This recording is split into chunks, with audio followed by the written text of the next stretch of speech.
What's up, y'all? It's Honest Movie Guy, and I'm back with another review for Hallmark's Countdown to Christmas. Today, I want to review, I think, my favorite one that I've seen so far this Christmas season. It is called A Christmas Love Story, obviously made this year. I enjoyed this one, thought it was a nice, heartwarming plot with a nice little twist, and it was just a good one, and I'll let you know about it in this review.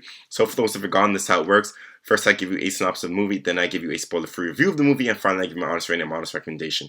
So let's jump in. The synopsis for A Christmas Love Story reads: a youth choir director needs to write a big song for the Christmas Eve show, but finds herself distracted when a boy with a golden voice joins her choir, which will come as news to his widowed father. Alright, so that synopsis sums it up. Our leading lady, Catherine, she is a choir director and she needs to write an original song. However, she ends up meeting Danny, this around 16, 17-year-old kid, and realizes that he has an amazing voice and he needs to join the choir. However, his father is not really into that, and that's kind of where the story, goes and leads us on from there. Alright, so I want to start with the cast. Kristen Chenoweth plays Catherine, our leading lady. Scott Wolf plays Greg, our leading man. And Danny, the son, the 16-year-old singer, he is played by Kevin Quinn. Now, I've liked them all. I'm not going to lie. I enjoyed each one of them. Those were our three main characters. They were very good, well acted, in my opinion. There were some parts I didn't really like. Scott Wolf, sometimes, some of that, like, he just came off like he was, over exaggerating some of the lines he was saying, so I didn't really like that.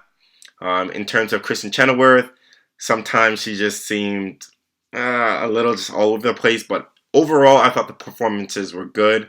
I did like Kevin Quinn as Danny. I thought he did a good job, so I don't really have any huge complaints in terms of the cast. I do think maybe it was partly because of the dialogue at some points, in my opinion, really fell flat and was really cringy. Which you expect to see that in Hallmark movies, but sometimes it was just a little too much for me, I thought. So I can't maybe blame the actors for that. Maybe it was just, what was given to them rather than their portrayals. However, the chemistry between Catherine and Greg in the movie, which obviously played by Kristen and Scott, I thought it was very good.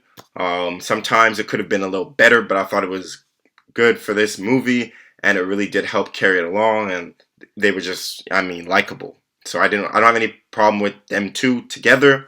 Individually, you could understand each character and how they were. I really did like Catherine in this movie. The character and the portrayal by Kristen felt like she was just likable and nice and just had just positive energy that you could feel and people would gravitate towards. So I really did like to see that. Really made it easy to root for her and want to see things end up happy for her. In terms of Greg in this movie, Scott Wolf did do a good job, and I did root for his character as well. He was a little harder, obviously, because of how his character was written, but it was understandable. So I did like that, he was likable as well. So both characters were likable, son was likable. The rest of the supporting cast was good enough. No complaints there. It did its job. Now, in terms of the plot, obviously, it's not crazy original in terms of, why the choir was singing. They needed to raise money, keep it going. You see that in Hallmark movies all the time. But it had an extra layer of depth as there was another plot line going along with Danny and who he wanted to be and all that. That was going on throughout the movie, which really, helped add more to it. A nice little twist that I did kind of call, but I didn't think they were going to do it. I didn't think that Hallmark had it in them to do the twist, and I loved it because it really made this story a lot more heartwarming and heartfelt, and really, would reach a lot more people, would reach a wider audience than, just a typical rom-com or romance that we see in these Hallmark movies. So I did enjoy the plot. I didn't think it was boring. I thought it had a lot of nice cute little moments in it, and it was just honestly just a very nice plot. I was entertained. Sometimes these plots do bore you. This one was not like that. It was entertaining. You liked the characters, you rooted for them, you enjoyed them, and honestly it had a nice little conclusion at the end, so no complaints there. Now, IMDb gave this movie a 7.3. I would give this movie a 7.5. I think this is the best Hallmark Countdown to Christmas movie this season so far. I just think the acting was good. The characters were likable, all of them. from the jump. It had some nice little messages in there, with you gotta stay true to who you are. Sometimes you have to do what's best for someone else, even though it's gonna hurt you a lot.